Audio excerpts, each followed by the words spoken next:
The security situation around Japan and in the region remains, as he said, and we agree, severe.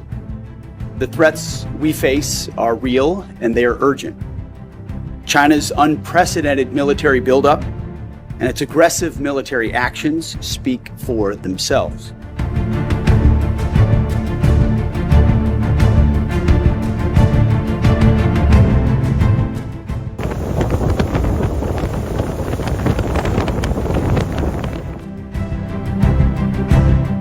Look at a map of the Indo-Pacific, and one thing becomes clear almost instantly.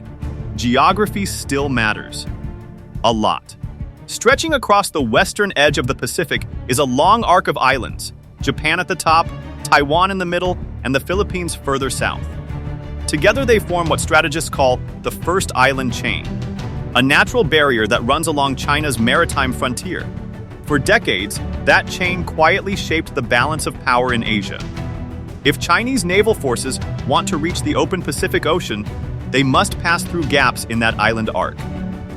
If rival powers can monitor or control those gaps, they can limit China's ability to project military power far from its shores.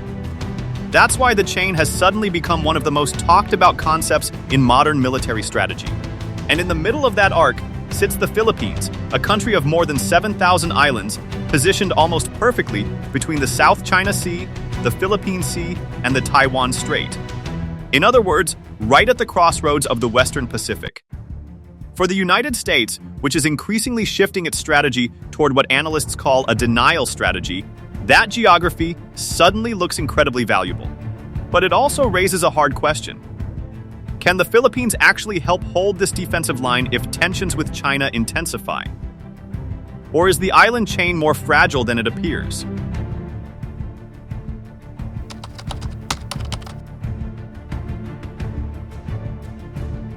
The idea of the first island chain isn't new. In fact, it dates back to the Cold War. American strategists once saw the island arc, from Japan through Taiwan to the Philippines, as a kind of maritime containment line. The security situation around Japan and in the region remains, as he said, and we agree, severe. The threats we face are real and they are urgent. China's unprecedented military buildup and its aggressive military actions speak for themselves. By maintaining strong alliances along that chain, the United States could limit Soviet and Chinese naval expansion into the Pacific. For decades, the concept sat quietly in military textbooks. Then, China's navy began to grow. Today, the People's Liberation Army Navy is the largest navy in the world by number of ships. According to assessments by the United States Department of Defense, China now operates more than 370 battle force vessels, and that number continues to climb. The strategic implication is obvious. If Chinese fleets can move freely beyond the first island chain, they gain direct access to the wider Pacific Ocean, area where American forces have historically dominated. For Beijing, breaking through the chain would mark a huge strategic milestone. For Washington and its allies, preventing that outcome has become a central goal.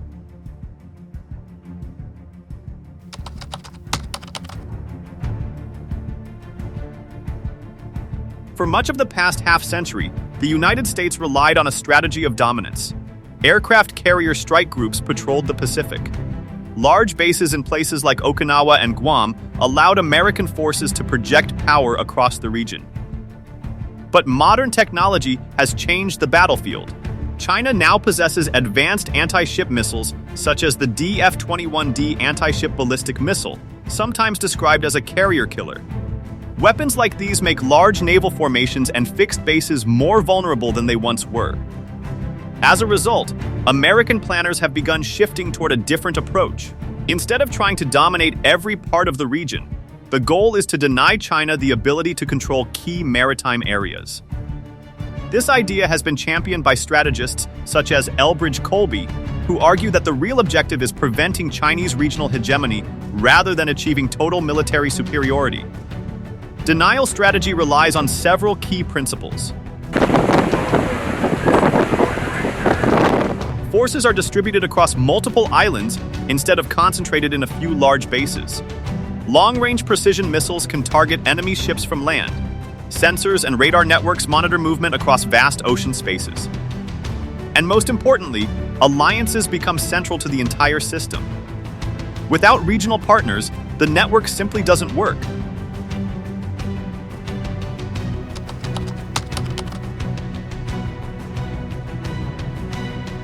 Among all those partners, the Philippines occupies a uniquely important position.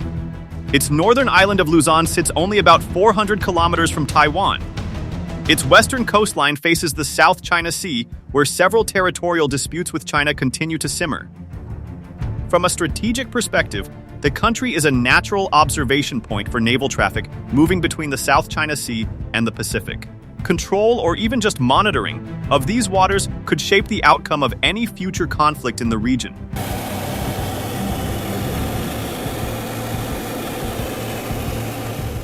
That is why the United States has expanded access to Philippine military facilities under the Enhanced Defense Cooperation Agreement, commonly known as EDCA. The agreement allows American forces to operate from several Philippine bases, store equipment, and rotate troops through the country during exercises or emergencies. Recent years have seen that cooperation deepen dramatically. Large-scale exercises like Balakatan now involve thousands of troops practicing joint operations, coastal defense, and humanitarian response scenarios. For Washington, these bases create a flexible network of positions along the First Island chain. For Manila, they offer something equally valuable: deterrence.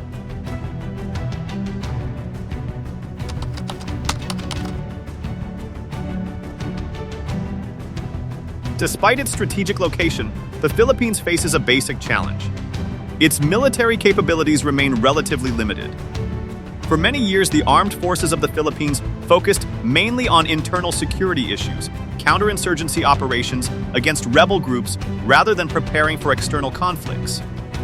As a result, its naval and air forces lagged behind those of many neighboring states. At one point, the country went a decade without modern fighter jets. That situation has begun to change. The Philippines has acquired Fa-50PH fighter jet aircraft from South Korea, new frigates for its navy, and advanced radar systems to improve maritime surveillance. Perhaps most significant is the purchase of the BrahMos cruise missile, a powerful coastal defense system developed by India. With a range of nearly 300 kilometers, it allows Philippine forces to threaten enemy ships approaching its coastline. Still, gaps remain. The country lacks robust air defense systems and possesses only a modest fleet of major naval vessels. Intelligence, logistics, and satellite support remain heavily dependent on American assistance. In other words, geography gives the Philippines strategic value, but capability still matters.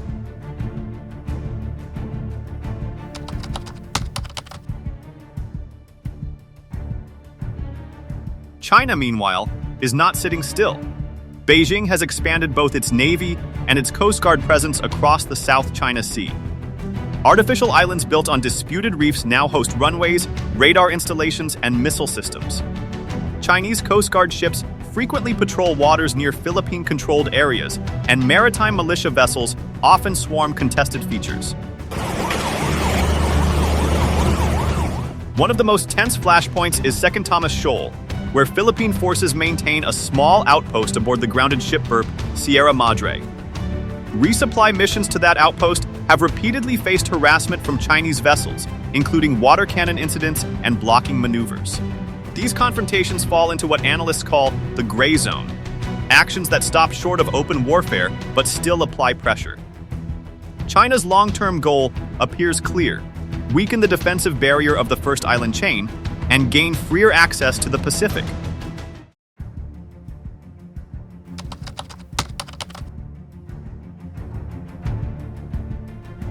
Any discussion of the First Island chain inevitably leads to Taiwan. If a crisis over Taiwan erupted, the northern Philippines would likely play a crucial logistical role for American forces. Bases in Luzon could support surveillance aircraft, supply operations, and potentially missile deployments. But this strategic value comes with serious risk. Chinese missile strikes could target facilities used by U.S. forces. In other words, hosting allied operations might make the Philippines a frontline target in a conflict it did not initiate. For Manila, this creates a difficult balancing act. Support the alliance and strengthen deterrence, or try to remain distant from a potential great power confrontation. Neither option is simple.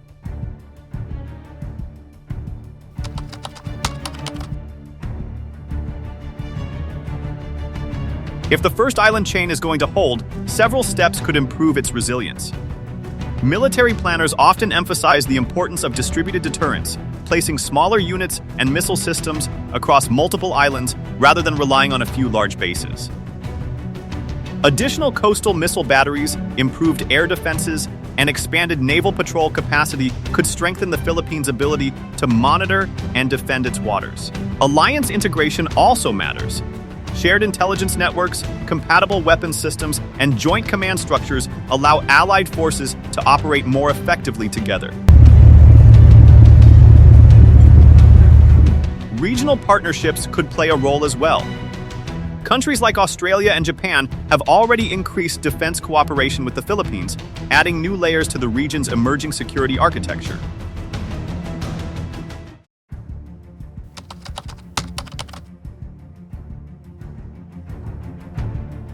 In the end, the fate of the first island chain will not depend on geography alone. The Philippines undeniably sits at one of the most strategically important crossroads in the Indo-Pacific. Its islands overlook critical sea lanes and potential military choke points. But strategic importance does not automatically translate into strategic strength. Whether the Philippines can truly serve as a pillar of America's denial strategy will depend on three things. First, continued military modernization that strengthens its ability to defend its own waters. Second, deeper alliance integration with the United States, ensuring that deterrence remains credible. And third, resilience against the constant gray zone pressure exerted by China. If those elements come together, the first island chain could remain a powerful barrier shaping the balance of power in the Pacific. If they fail, the strategic map of the region could change dramatically, and the consequences would be felt far beyond the waters of Southeast Asia.